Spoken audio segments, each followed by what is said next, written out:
இனி வீட்லயே பானிபூரி செய்யலாம் எல்லாரும். ஆச்சி பானிபூரி கிட். தென்னாப்பிரிக்க கிரிக்கெட் அணி பிற அணிகளுக்கு எதிரான வெற்றிகளுக்காக போராட்டம் நடத்தியது ஒரு புறம் இருக்கட்டும், அந்த அணி தங்களுக்குள்ளேயே ஒரு போராட்டம் நடத்த வேண்டியிருந்தது. இதுதான் இனவெறிக்கு எதிரான நூற்றாண்டு போராட்டம். அந்த நீண்ட போராட்டத்தின் வெற்றிதான் டெம்பா பவுமா தலைமையிலான தென்னாப்பிரிக்க அணி உலக டெஸ்ட் சாம்பியன்ஷிப் போட்டியில் ஒரு உன்னதமான வெற்றியை ஈட்டியிருக்கிறது. கருப்பினத்தவரை புறக்கணித்து இன வெறியை காட்டிய தென்னாப்பிரிக்க கிரிக்கெட் சங்கத்துக்கு 1970ஆம் ஆண்டு தடை விதிக்கப்பட்டது. இந்த தடை 21 ஆண்டுகளுக்கு தொடரும் வகையில் இன பாகுபாடுக்கு அந்நாட்டில் தீர்வு ஏற்படவில்லை. 1991ஆம் ஆண்டு தென்னாப்பிரிக்கா அணி மீதான தடையை நீக்கியது சர்வதேச கிரிக்கெட் கவுன்சில். கிளைவ் ரைஸ் தலைமையிலான அணி இந்தியாவுக்கு சுற்றுப்பயணம் மேற்கொண்டது.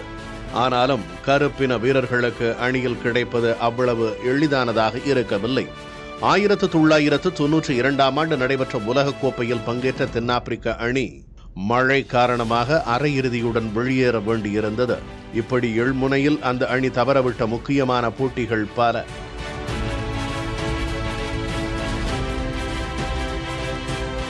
இந்த போராட்டத்துக்கு மத்தியில் கருப்பினத்தவருக்கு அணியில் இடம் கிடைப்பதும் பெரும் போராட்டமாக இருந்தது. தடை மீண்டு திரும்பியபின் 1992ஆம் ஆண்டு முதன்முறையாக வெள்ளையரல்லாத வீரர் தென்னாப்பிரிக்க அணியில் இடம் பிடித்தார். சுழற்பந்து வீச்சாளரான ஒமர் ஹென்ரிக்கு வாய்ப்பு கொடுத்தது தென்னாப்பிரிக்க கிரிக்கெட் அணி. 1998ஆம் ஆண்டு ஆப்பிரிக்க கருப்பினத்தவரான வேகப்பந்து வீச்சாளர் மக்கயா நிதினி தென்னாப்பிரிக்க அணியில் இடம் பிடித்த பின்னர் போஸ்மன், ரபாடா, இங்கிடி என கருப்பின வீரர்கள் பலருக்கும் தென்னாப்பிரிக்க அணியில் வாய்ப்பு கிடைத்தது. என்றாலும் கருப்பின வீரர்களின் திறமைக்கு ஏற்ற வகையில் அவர்களின் எண்ணிக்கை அணியில் இல்லாமல் இருந்தது.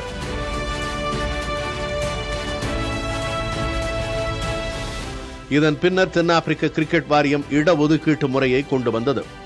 அதனால் குறைந்தபட்சம் கருப்பினத்தவர்கள் 2 பேருக்கேனும் அணியில் வாய்ப்பு கிட்டியது. ஆசிய வம்சாவளியினருக்கும் வாய்ப்பு கிடைத்தது. இவ்வாறான சூழலில்தான் தென்னாப்பிரிக்க அணியின் கேப்டன் பொறுப்பை டெம்பா பவுமா ஏற்றார். உயரக்கேலிக்கு ஆளானார், உருவக்கேலிக்கு ஆளானார். நிற இன பாகுபாடும் அவரை சூழ்ந்திருந்தது. ஆனால் அணியை வழிநடத்தும் அவரது நிதானமான போக்கும் நம்பிக்கையும் 35வது வயதில் ஒரு மகத்தான வரலாறை வசப்படுத்த வைத்திருக்கிறது. இனி வீட்லயே பானிபூரி செய்யலாம் எல்லாரும். ஆச்சி பானிபூரி கிட்.